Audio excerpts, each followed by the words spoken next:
Hello YouTube, I'm back with the next Battlebots toy review, and today I'm reviewing the Battlebots Pocketbots El Diablo. And of course, you probably noticed El Diablo is a very popular robot back when all the toys were being produced, because it had pretty much every single merchandise in the toy line. It's been an RC, it's been one of these, it was one of the 8 Battle Bashers, and I think it's also one of the 50 mini-bots as well. It's also one of the custom series as well. So, I mean, and why not? It made it to the finals of Season 2.0, although I think some of these came out later. It did pretty well in Season 4 as well. Season 3, it did not appear because it was too heavy. Zach Bieber, I guess, was he was making upgrades and found out he was too overweight, so he made it an El Diablo Grande instead, and that's how the name kind of came about, really. So it's kind of really just an upgrade to El Diablo. The toy is obviously very reminiscent of El Diablo. It's got a couple, the teeth on the drum are a lot longer than you probably would expect, especially since you saw the battle match. They were pretty small. And that's more than likely just so the toy can actually grip onto the opponent. Because what these are designed to do is, you don't see it here, but there was supposed to be a little keychain here. You see the little hole? There was a string. You can also see it underneath here, where you connect. As you can see, there's a little spot here where you get another Pocketbot, and connect that Pocketbot's keychain here, and connect this one's keychain over to the other one, and this will slide through, and then they'll end up going at each other, kind of like this. This guy will have the drums spinning, probably it'll be spinning upwards, slowly. I mean, these are not designed to really, they didn't really do a whole lot, so I decided, okay, I'm not going to bother with that, I'll just take that off, and then kind of play with it as is. I mean, it's a little more, I'd say it's definitely more robust than the Battle Bashers version. That's probably partly because it's got a lot more parts in it, and then it's also nice, it's even got the regular treads. One of them actually houses the batteries, as it turns out. You can see, if you look on this side, you can see the couple screws there. The batteries are in there. I checked. I actually opened them up and found out they're the batteries. They don't do anything, though. They're just molded plastic, but I mean, that's pretty good. I mean, I can actually move this just a little bit. I'm not sure if that's the intent or whether that's the way it was upon design. But I mean, there's a lot of detail that went into this. I mean, you can see the drum, you can see all the little details on top, like all the two horns, the two spikes on top, and all the graphics. I figure some of these are probably somewhat different from how they were originally, because I think that's partly because of, like, you know, changing in sponsors or whatever, changing the design. But I mean, this is very well reminiscent of El Diablo. It's got the spike tail, the pig sticker, I think Zach Bieber called it. Although it's a lot shorter here, more than likely, no doubt, to allow for the keychain to line up underneath the bottom here. Let's see, I don't know if I can show you anything in terms of whether the drum is moving, but you can see it moves just a little bit. It's got little gears here on the side.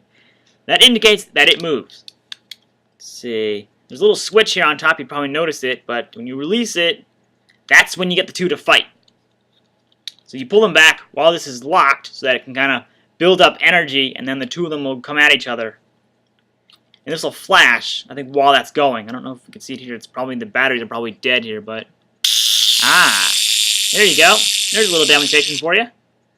It's not much, though. But see, there's a little light, it flashes. You probably can't see it all that well on this camera. But it's a red flashing light. See, I don't know if it's maybe a little bit better here. There you go. So I can do this. It doesn't do a whole lot, though. I mean, you can wind this up a bit. You can kind of hear it kind of making noises. There you go.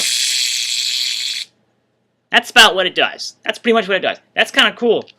So it's kind of funny. It actually still has battery power, and I didn't have to use the string to do it. I mean, it's a little more labor intensive. We'll give it one more wind up here. Fascinating that actually works. I mean, obviously, this isn't what it was intended to do. It's a lot easier to use the string, but I don't have the string. This is kind of the best I can do. But I mean, it's pretty cool when you actually get it working. I mean, it's very nice that I actually got this one to work, especially since the Vlad one I could not get work. That's because the batteries were dead. That was partly to do with it. Maybe a little battle worn. The mechanism may be a little damaged, but there you go. That's an idea of how it works, and this is new to me too, because I had not actually done this before. Not very exciting, but it's something. Kilohertz, I'm not sure what kilohertz will do either. I mean, you'll see soon enough that the weapon actually can be moved manually on its own. I don't know if it even works. It probably does. Given this one actually worked, I've had this one for quite a while without actually ever using the battery. But I have to say this is very well done. It's kind of too bad, the little side sort of tread guards, if you will. They're kind of short. They're not as because the real robot, they actually cover basically the entire front plate. You probably noticed with the other toys, like the Battle Basher, it's a lot better represented. It's maybe because of the fact that batteries needed to go in one of them, so they had to kind of extend them to get them to fit, to kind of make them equal. I mean, granted, it doesn't matter that much because they're only decorative anyway, but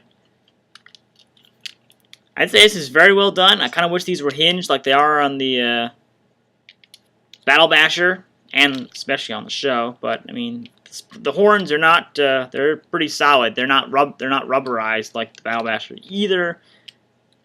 This is pretty cool. I mean, you got to see a little bit of how it works, even without the use of the keychains. That gives you an idea of if you end up getting these, you don't like the keychain, you can still make it work as long as it's got battery power. I'm sure, as long as obviously as long as the mechanism actually works.